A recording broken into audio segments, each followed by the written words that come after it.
Trump is rewriting history. Man-titties just pardoned his top-tier conspirators from the January 6th insurrection. And yes, it was an insurrection. It was a coup. It was a violent insurrection. But that means nothing to Pouty Fuckwinkle. But this system is rigged. Under Trump's command, 1,500 people invaded the Capitol and sent 100 cops to the hospital. And they weren't just pardoned. Trump calls them hostages. These are the hostages. But the latest pardons aren't intended to set anyone free. January 6th was an attempted coup. Not Antifa or Black Lives Matter or Nancy Pelosi not sending for the National Guard. They had what? Now Trump has pardoned Sidney Powell, Rudy Giuliani, and Mark Meadows. These weren't just bystanders. They were traffic cops, gaslighting a nation into believing the election was stolen. They were criminally complicit in a coordinated push to overturn Biden's win. Dominion operators went in and injected votes and changed the whole system. Special counsel Jack Smith's 165-page brief exposed their bullshit, their coercing of state officials to toss out results.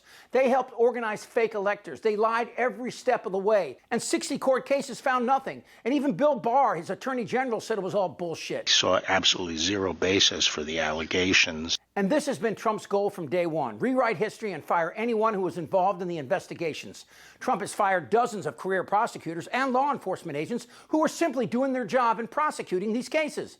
Then recently, 2 veteran DOJ prosecutors were suspended because they happened to refer to January 6th as a mob and a riot. Fuck these Democrats. Where's that? And now Trump is pardoning people who aren't even facing charges where the pardons would be applicable. If you read this pardon, it specifically says it's intended to make people think differently about January the 6th. So I don't think there's any way to ignore what's happening. Trump is attempting to paint his coup as Obama, Biden, and Pelosi's coup. And he doesn't care what you or I think. He's playing to the Fox News crowd and his base of poorly educated red state evangelicals. I love the poorly educated. When everything is insane, you get numb, and the urgency becomes harder to grasp. But what's really happening is this.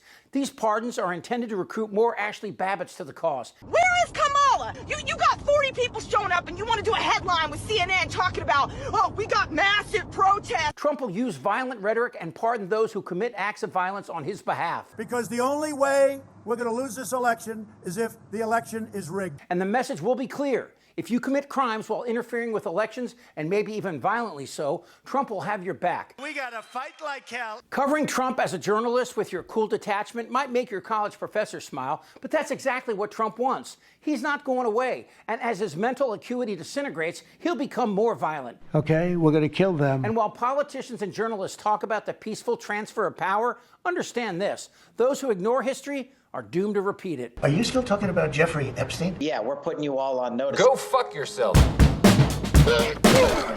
Goddamn right. I think he's crazy.